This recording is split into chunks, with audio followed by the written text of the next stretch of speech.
Hi hello, എന്തൊക്കെയുണ്ട് വിശേഷം? അപ്പോൾ കുറച്ച് ദിവസമായി ലോങ് വീഡിയോ ആയിട്ട് വന്നിട്ട് ഷോർട്സ് ഇട്ട് വെറുപ്പിച്ച് ഞാനൊരു പരുവായി. അപ്പോൾ എന്താന്ന് വെച്ചാൽ കുറച്ച് ദിവസമായിട്ട് ഇല്ലായിരുന്നു കേട്ടാ. അപ്പോൾ യാത്രയുടെ ക്ഷീണത്തിലാണ് നിപ്പ്. യാത്ര പോയ വീഡിയോ എടുക്കാൻ പറ്റിയ അതും പറ്റിയില്ല. ഒന്നാമത് അവിടുത്തെ കാലാവസ്ഥ, തമിഴ്നാട്ടിലെ ചൂടിൻ്റെ കാര്യമൊന്നും പറയണ്ടല്ലോ. അവിടുത്തെ കാലാവസ്ഥയും എല്ലാം കൂടെ ആയപ്പോഴത്തേക്കും ഞാൻ കൊണ്ടുപോയ സൂത്രങ്ങളും സാധനങ്ങളൊക്കെ ബാഗിൽ തന്നെ വെച്ചിട്ട് ആകപ്പാട് ഷോർട്സ് എടുക്കാൻ വേണ്ടിയിട്ട് മാത്രമാണ് ഫോൺ വെളിയിലെടുത്തത്.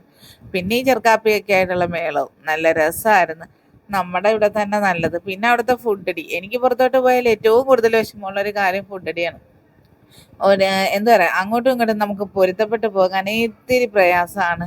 പിന്നെ ആകപ്പാട് കിട്ടുക എന്ന് പറഞ്ഞാൽ അവിടുത്തെ ബിരിയാണിയും അതേപോലെ തന്നെ പൊറോട്ട അങ്ങനെ എന്തെങ്കിലുമൊക്കെ ഉണ്ടെങ്കിൽ മാത്രം കുറച്ച് കഴിക്കുമായിരുന്നു.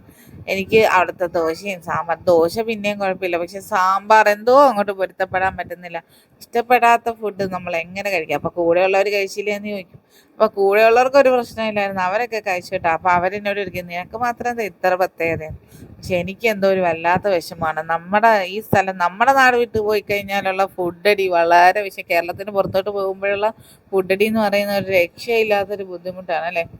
അത് പോയവർക്കറിയാം. അപ്പം അങ്ങനെയൊക്കെ ഉള്ളവരുണ്ടെങ്കിൽ കമൻറ്റ് ചെയ്യണം കേട്ടോ. നമ്മുടെ നാടെന്ന് നമ്മൾ പറയുമ്പോഴത്തേക്കും അവർക്ക് അവരുടേതായ നാടുമില്ലേ അല്ലേ. അവർക്ക് നമ്മുടെ ഇവിടെ വരുമ്പോഴത്തേക്കും അങ്ങനെ ആയിരിക്കും ബുദ്ധിമുട്ട്. അങ്ങനെ തന്നെ ഇന്നലെ രാത്രി വന്നുടനെ പോയി ഓടിപ്പോയി വാങ്ങിച്ചാണ് ദോശമാവ്. നമ്മുടെ രാവിലെ തന്നെ ചൂട് ഇഡ്ഡലിയും സാമ്പാറും അത് കഴിക്കുമ്പോഴുള്ള വൈബ് എന്ന് പറയുന്നത് വേറെ ലെവലാണ് സാറേ. ആ ചൂട് കുഞ്ഞാപ്പി ഇഡ്ഡലിയാണ് ഉണ്ടാക്കിയത്. അപ്പം അടുപ്പിൽ നിന്ന് തന്നെ ചൂട് ഇഡ്ഡലിയും സാമ്പാറും എടുത്ത് അപ്പം ചെറിയാനെ വിളിച്ച്, ഞാൻ 4 എടുത്ത് ഞാൻ 2 അവനും കൊടുക്കാൻ 2 ഞാനും തിന്നും. അപ്പം ചെറിയാനെ വിളിച്ചപ്പോൾ അവൻ പറയാം നമുക്ക് ഉടുപ്പിട്ട് വണ്ടി പോയി തിന്നാന്ന്. ഒരുപാട് ലേറ്റ് ആയിട്ടാണ് വന്നെങ്കിലും അവൻ രാവിലെ സ്കൂളിലോട്ട് പോവാണ് കേട്ടാ. പക്ഷെ അവൻ ആകെപ്പാടുള്ളൊരു വിഷമം, ഇറങ്ങിക്കഴിഞ്ഞാലും തിരിഞ്ഞിന്ന് പറയുന്നൊരു കാര്യമുണ്ട്. അണ്ടാപ്പിനെ നോക്കുവാണേ അമ്മച്ചി, ആ കഥ അടച്ചേക്കണേ, ഗേറ്റ് അടച്ചേക്കണേ, അവനെ വെളിയിൽ ഇറക്കല്ലേ, നമ്മളേലും ശ്രദ്ധയാണ് അവന്. അപ്പം അവൻ പോയി പറയാം, ഞാൻ ചോറ് കുക്കറിൽ 2 വിസിൽ, സുരേഖാരിയാണ്, 2 വിസിൽ നമ്മുടെ മണിമണിയായിട്ടുള്ള ചോറ് ആരെക്കൊണ്ട് കഴിയും കലത്തിൽ വേവിക്കാനും കാത്തു നിൽക്കാനും വെക്കാം. അത് മാത്രമാണ് കലത്തിലോട്ട് വെച്ച് കഴിയുമ്പോഴത്തേക്കും തിളച്ച് പൊന്തി നമ്മുടെ ഗ്യാസ് അടുപ്പും കുളവാകും. അപ്പം നോക്കുമ്പോഴത്തേക്കും ഇത് തന്നെ ആശ്വാസം. അങ്ങനെ ചോറ് സെറ്റായി. അപ്പം ഇന്ന് രാവിലത്തെ പരിപാടി കഴിഞ്ഞപ്പോഴത്തേക്കും ഉച്ചക്കൊരാഗ്രഹം ഒന്ന് പൊതിച്ചോറ് തന്നെ സെറ്റാക്കാന്ന്. അപ്പം നമ്മുടെ സ്കൂളിൽ കൊണ്ടുപോകുമ്പോഴത്തേക്കുള്ള എൻ്റെ സ്ഥിരം ഐറ്റംസ് ആയിരുന്നു വെണ്ടക്ക മെഴുക്ക് വരട്ടി, അതുപോലെ ഇത് മുളകൊക്കെ ഇട്ട് മെഴുക്ക് വരട്ടുന്നത്. എൻ്റെ ഉമ്മി തന്നെ പറയായിരുന്നു, നിനക്ക് നീയും ഉണ്ടൊരു പച്ചക്കായ ഉണ്ടെന്ന്. പക്ഷെ അത് അതും ആ തണുത്ത പപ്പടവും മുകളിൽ വെച്ച് ഒരു സ്വല്പം ഉള്ളിമുളക് ഉണ്ടെങ്കിൽ അതും ആ സൈഡിൽ വെച്ച് കൊണ്ടുപോകുമ്പോഴത്തേക്കും കിട്ടുന്ന ഒരു വൈബ് എന്ന് പറയുന്നത് പ്രത്യേകം തന്നെയാണ്. അപ്പം കഴിഞ്ഞ ദിവസം പോയപ്പോഴത്തേക്കും വാങ്ങിച്ച ഉണക്ക ചെമ്മീനാണ് കേട്ടോ. പക്ഷെ നല്ല മുഴുത്ത ചെമ്മീൻ. പിന്നെ ഉണക്കമീനും ഒക്കെ ഉണക്കുന്നത് കാണുമ്പോൾ ഉള്ള വീഡിയോ കണ്ട് ഞെട്ടിത്തരിച്ചിരിക്കുന്നതുണ്ടൊന്ന് കഴുകിയെടുത്തേക്കാന്ന് കരുതി. അപ്പം നന്നായി കഴുകി അതിൻ്റെ തല കൂടെ കളഞ്ഞെടുക്കുകയാണ്. കാര്യം നമുക്ക് ചെമ്മീൻ റോസ്റ്റ് വെക്കാനാണ്. നമ്മുടെ സാധാ ചെമ്മീൻ റോസ്റ്റ് വെക്കുന്നതിലും ടേസ്റ്റാണ് കേട്ടോ ഉണക്ക ചെമ്മീൻ റോസ്റ്റ് വെച്ചാൽ. നമുക്ക് സ്കൂളിലൊക്കെ കുട്ടികൾക്ക് കൊടുത്തു വിടാനൊക്കെ പറ്റുന്ന നല്ലൊരു അടിപൊളി റെസിപ്പിയാണ്. അപ്പം അതിന് വേണ്ടിയിട്ടും സവാള എടുത്ത് വെച്ചിട്ടുണ്ട്. അപ്പം വെണ്ടക്കായും മെഴുക്ക് വരട്ട. അപ്പം നമ്മുടെ പൊതിച്ചോറിനുള്ള കാര്യങ്ങൾ സെറ്റാക്കുകയാണ്. ചമ്മന്തി അരച്ച് മിക്സി കേടായിരിക്കുന്നതുകൊണ്ട് ഉമ്മിയൊക്കെ പറഞ്ഞ് രാവിലെ തന്നെ ചമ്മന്തി അരച്ച് വാങ്ങിച്ചിട്ടുണ്ട്. അപ്പം അത് കാരണം അതുമൊക്കെ എടുത്ത് വെച്ചിട്ടാണ് ഞാൻ നിൽക്കുന്നത്. അപ്പോഴത്തേക്കും നമ്മുടെ ചെമ്മീൻ തലയൊക്കെ കളഞ്ഞ് വെച്ച് വെണ്ടക്കായ അരിഞ്ഞ് വെച്ച് ചെമ്മീൻ റോസ്റ്റ് ചെയ്യുന്നത് ഒരല്പം വെളിച്ചെണ്ണ കൊണ്ട് ഒഴിച്ച് കൊടുത്തിട്ട് ഒരിത്തിരി സവാളയും കൂടി ഇട്ട് കൊടുക്കണം. അതൊന്ന് ഉപ്പും കൂടി ഇട്ട് വാടി വരുമ്പോഴത്തേക്കും അതിലേക്കൊരു നുള്ളു മഞ്ഞൾ പൊടി, കുറച്ച് കാശ്മീരി ചില്ലി, കുറച്ച് ഗരം മസാലയും കൂടി ഇട്ടാൽ നല്ല സൂപ്പറായിട്ടിരിക്കും. അതൊന്ന് വഴന്ന് വരുമ്പോഴത്തേക്കും അതിലേക്ക് നമ്മുടെ അരിഞ്ഞു വെച്ചിരിക്കുന്ന ആ ഒരു ചെമ്മീനും കൂടി ഇട്ട് ഒന്ന് മൂത്ത് വരുമ്പോഴത്തേക്കും കുറച്ച് പച്ച കറിവേപ്പിലയും കൂടിയിട്ടാൽ സംഭവം സെറ്റ്.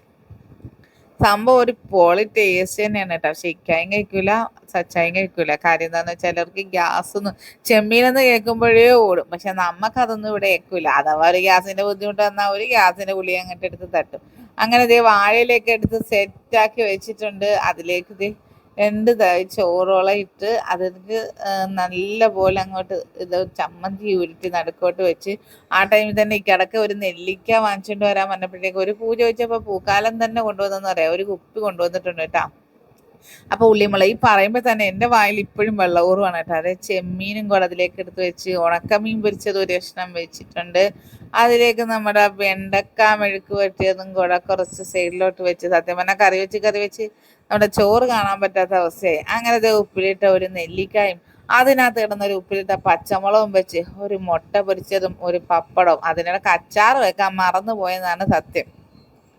അങ്ങനെ കഴിഞ്ഞ ദിവസം ഞാൻ ഉപ്പിലിട്ടതിനകത്ത് കൈയിട്ടപ്പോഴത്തേക്ക് എല്ലാവരും പറഞ്ഞത് അത് ചള്ളായി പോവെന്ന്. പക്ഷേ സത്യം പറഞ്ഞാൽ അത് ചള്ളാവാനായിട്ട് വെച്ചാലല്ലേ അത് മൊത്തം ഇവിടെ ചാവി തീർത്ത്. അത് പൊതിയാൻ വേണ്ടിയിട്ട് ഇത് ന്യൂസ് പേപ്പർ നോക്കിയായിരുന്നപ്പോൾ ന്യൂസ് പേപ്പർ ഇല്ല. അങ്ങനെ മോൻ്റെ പഴയൊരു പുസ്തകത്തിൽ നിന്ന് എടുത്ത് തപ്പി എടുത്താണ് ആ ബുക്കിൻ്റെ പൊതി. അങ്ങനെ വാഴയിലയുടെ തുമ്പ് വെച്ച് അതും അങ്ങ് കെട്ടിക്കുറച്ച് വെച്ചിട്ട് നേരെ പോയി കുളിച്ചേച്ച് വന്ന്. കുളിച്ചേച്ച് വന്നപ്പോഴത്തേക്കും നമ്മുടെ ചോറ് പൊതി സെറ്റായിട്ട് അങ്ങനെ ഇരിപ്പുണ്ടായിരുന്നു. അപ്പോൾ ഇക്ക കൊണ്ടത് നെല്ലിക്കായും എടുത്തുകൊണ്ട് ചെറിയാൻ വന്ന്. എന്നേലും വെപ്രാളാണ് അവനത് തിന്നാഞ്ഞിട്ട്. അങ്ങനെ നെല്ലിക്ക കൊണ്ടുവന്നപ്പോൾ നല്ല സൂപ്പർ നെല്ലിക്കായിരുന്നു. അങ്ങനെ അതും കഴിച്ചു. അന്നത്തേക്കും നമ്മുടെ ചോറ് ഏകദേശം സെറ്റായിട്ടിരിക്കുകയായിരുന്നു. അപ്പം ഞാൻ പറഞ്ഞു നമുക്ക് ചോറിൻ്റെയും കൂടെ വീഡിയോ എടുക്കാം. അങ്ങനെ ചോറ് ദേ എടുത്തുകൊണ്ട് വന്നിട്ടുണ്ട്. ആ എനിക്കിപ്പം തന്നെ വായിൽ വെള്ളം ഊറി ഇരിക്കുകയായിരുന്നു കേട്ടോ. പക്ഷെ സംഭവം പൊളിയായിരുന്നു. ഒരുപാട് കുറേ ദിവസമായി അവിടെ പോയിട്ട് പിന്നെ ചോറെന്ന് പറയുന്നൊരു സാധനം സത്യം പറഞ്ഞാൽ കഴിച്ചിട്ടാണ്. നമ്മുടെ സാധാ അരി കഴിക്കാൻ പറ്റില്ലല്ലോ, അവിടെ മറ്റേ പൊന്നിരിയല്ലേ. അങ്ങനെ ദേ നമ്മുടെ ഇതിൽ ആ തണുത്ത പപ്പടം നമ്മുടെ സ്കൂളിലേക്ക് കൊണ്ടുപോകുമ്പോഴത്തേക്കുള്ള അതൊരു വേറെ ലെവലാണല്ലേ. ആ ചോറ് ഉറക്കുമ്പോൾ തന്നെയുള്ള ആ ഉള്ളിമുളകിൻ്റെ ഗന്ധവും അതുപോലെ തന്നെ ആ പപ്പടം തണുത്തതിൻ്റെ അതങ്ങ് പെറുക്കി വായിലിട്ടുമ്പോഴത്തേക്കും കിട്ടുന്ന സുഖം എന്ന് പറഞ്ഞാൽ അത് കൊണ്ടുപോയവർക്ക് അതിൻ്റെ ലെവൽ അറിയാം അല്ലേ. അപ്പം അതൊക്കെ ഒരു നൊസ്റ്റാൾജിയാണ്. ഇന്നത്തെ മക്കൾക്ക് അതൊക്കെ അറിയാം. അങ്ങനെ ദേ എല്ലാം കൂടെ കുഴച്ച് അത് മൊത്തം തിന്നില്ല കേട്ടോ. ആക്കറിയാം മൊത്തം തിന്നാനുള്ള കപ്പാസിറ്റി ഒന്നും ഇല്ല. അങ്ങനെ എൻ്റെ ഇന്നത്തെ ആഗ്രഹം ഇതോടുകൂടി ഇവിടെ തീർന്നിരിക്കുന്നു. ഇനി അടുത്തടുത്ത പുതിയ ആഗ്രഹങ്ങൾ നമ്മുടെ പുതിയ പുതിയ പുതിയ പുതിയ നമ്മുടെ വിശേഷങ്ങളൊക്കെ ആയിട്ട് നാളത്തെ വീഡിയോയിൽ കാണാം. അപ്പം എന്തായാലും എൻ്റെ എല്ലാ കൂട്ടുകാർക്കും ടാറ്റാ ബബായ്. അപ്പം നിങ്ങളുടെ എല്ലാവരുടെയും സപ്പോർട്ട് വേണം. ലൈക്ക് ചെയ്യാനും ഷെയർ ചെയ്യാനും സബ്സ്ക്രൈബ് ചെയ്യാനും കമൻറ്റ് ചെയ്യാനും മറക്കരുത് കേട്ടോ.